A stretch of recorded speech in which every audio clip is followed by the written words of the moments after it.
Hey, what's up, everybody? We're going to do something a little different today. Rather than the typical review I usually do, I'd like to take a look at these two and compare and contrast them.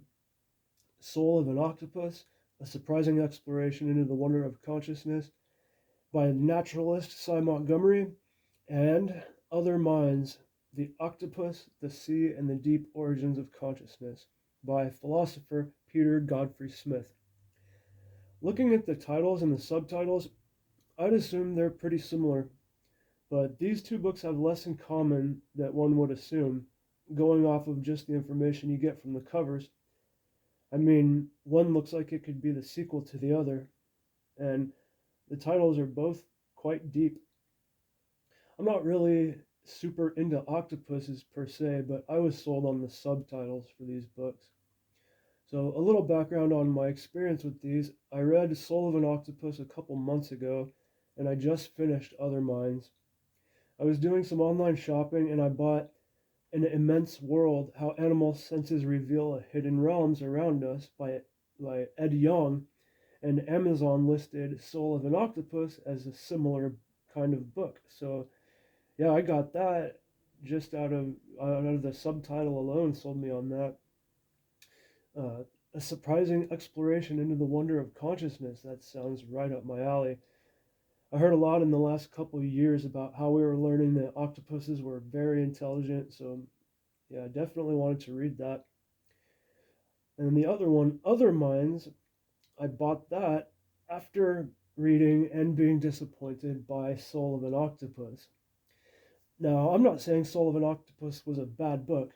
It's not, but well, it's the job of a title and a subtitle to show you what the book is going to be and give you some idea what to expect, to get you to purchase the book, really. And in the case of Soul of an Octopus, both the title and subtitle were pretty misleading.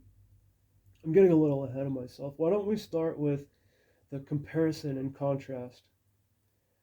Other Minds is a book of biology, evolutionary theory, and philosophy. It's about octopuses.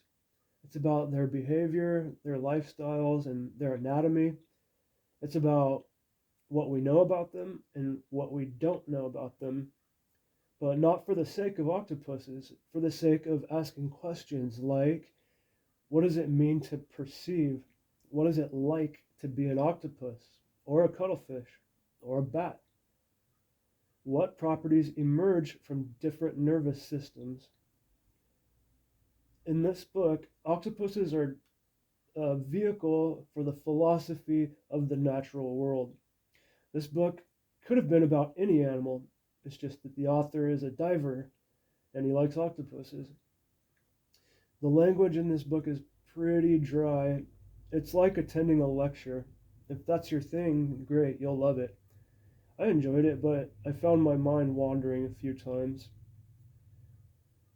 Soul of an Octopus is not really about octopuses.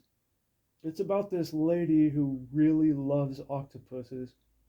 Reading this, you feel like you're one of her friends, and we see her journey from curious about the animal to just obsessed. Like, I can't believe your husband hasn't left you yet, kind of obsessed. I mean, this lady really likes octopuses. Now, it wasn't at all like I thought it would be. The Other Minds, I keep in with evolutionary biology.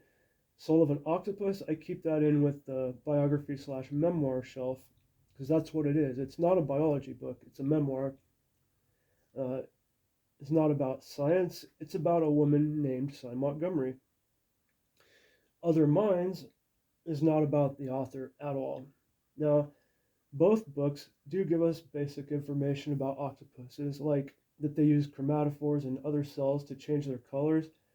You get some stuff about their social behaviors, nervous systems, their mating and eating, their behavior in and out of captivity, and their capabilities.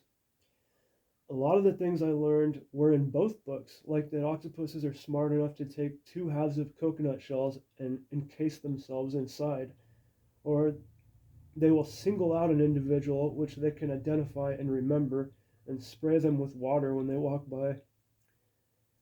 Other Minds also has more information about other cephalopods like squid and cuttlefish, which I really enjoyed. This made me want to learn more about cuttlefish. They don't really get as much attention as octopuses, but they're pretty fascinating too.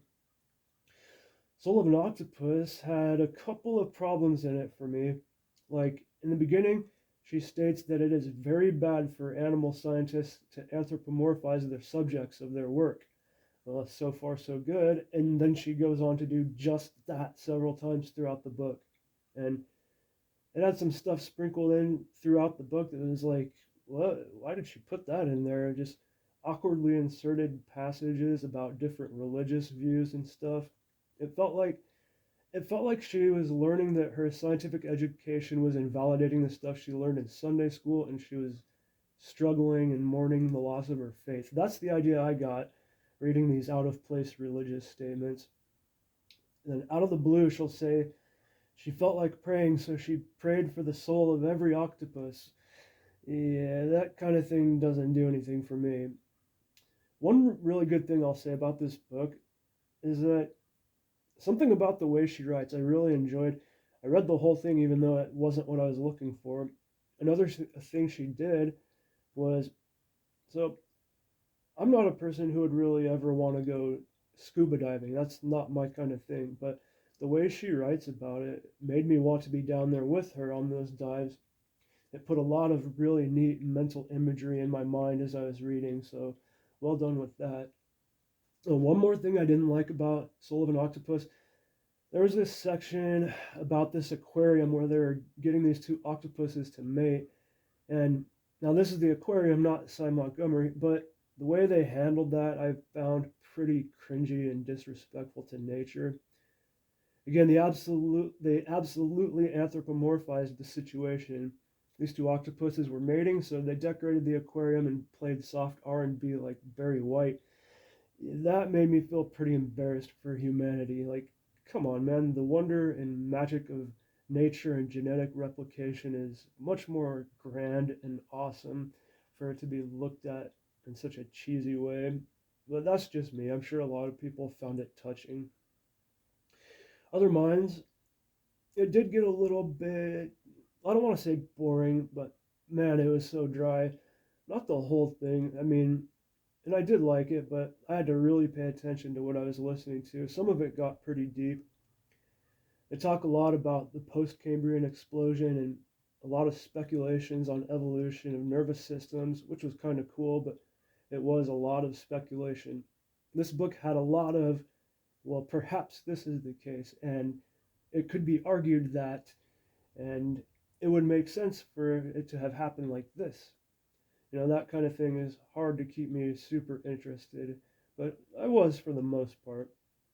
And there was this one section that was pretty sad about witnessing an old octopus being attacked by fish. And yeah, both books discuss death and life. Um, so they have these accounts about diving and stuff, but probably Soul of an Octopus was written in a more engaging way. Both books include several pages of very nice color photos, and Soul of an Octopus has this little flip book in the corner. That wasn't that impressive, but the color photos were pretty cool, and Other Minds has a few illustrations in their biological descriptions, as well as some extra black and white photos. I gotta say that one of the things that kept me interested in Soul of an Octopus enough to read the whole thing was like, just how far is this lady gonna take her strange octopus obsession? Is her husband gonna leave her? Are the aquarium staff gonna tell her she needs to take a break? what lines what lines is she going to cross? I make her sound pretty bad and weird, but really she wasn't that bad, but definitely an oddball, eccentric type of person.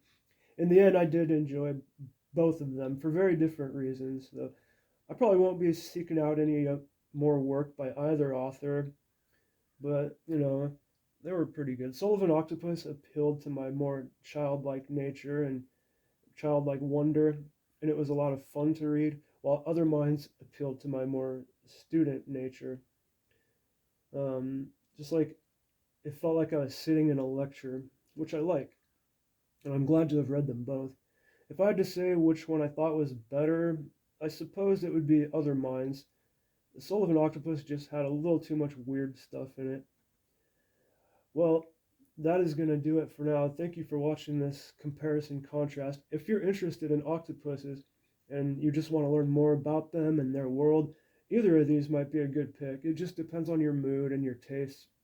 If you want to hear about a woman exploring her relationship with these fascinating creatures, go pick up Soul of an Octopus by Sy Montgomery. If you want to exercise your curiosity and face some deep questions about the nature of biology, go pick up Other Minds by Peter Godfrey-Smith.